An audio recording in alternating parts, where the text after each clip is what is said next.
I wanted to put this slide up here because this is something I think that gets featured a lot when you see business architecture presentations. So you'll see in the middle of this circle, there's the domains of capabilities, organization, information, and value streams. That's something that is focused on a lot as well. And this is a slide that we might actually get back to a little bit later in the talk, I think. So with that, I think it's time to start pelting these panelists with some questions. So the first question is, how would you describe business architecture to someone at a family reunion? So somebody that, hey, what is this? What is this?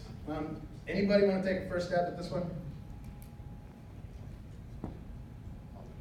Since Mike's here next to me, I'll grab it. I actually love this question, and I really appreciate that Jeff went through and hit you guys with too many words, and I have a much simpler definition for it. And it really comes from defining what is a business. And I create a definition of a business is a collection of processes that make money. And if you think about a business in that sort of a framework, the job of a business architect is to optimize that for whatever it is that the mission of that business is supposed to be accomplishing. And so that's really all that you're doing is whatever the processes are that make money, make them better. That's it. Anyone else?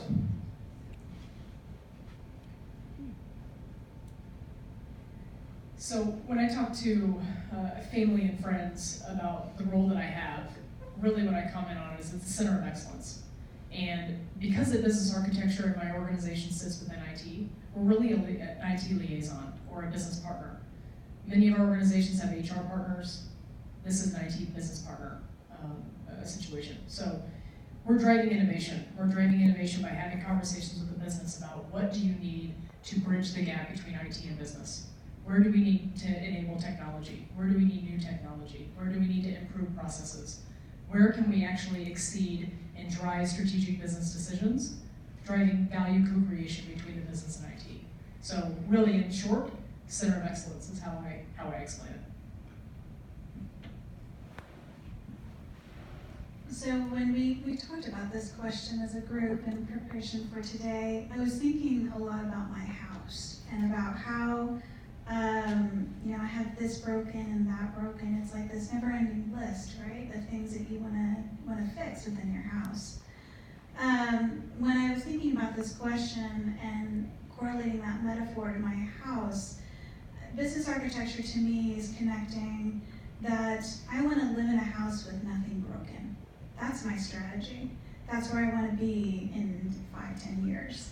What's the tactical side of that?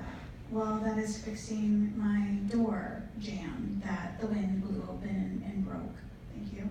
And that's how my door shuts in the back. That's all the little list that I have, those little tactical things in the order that they need to be done.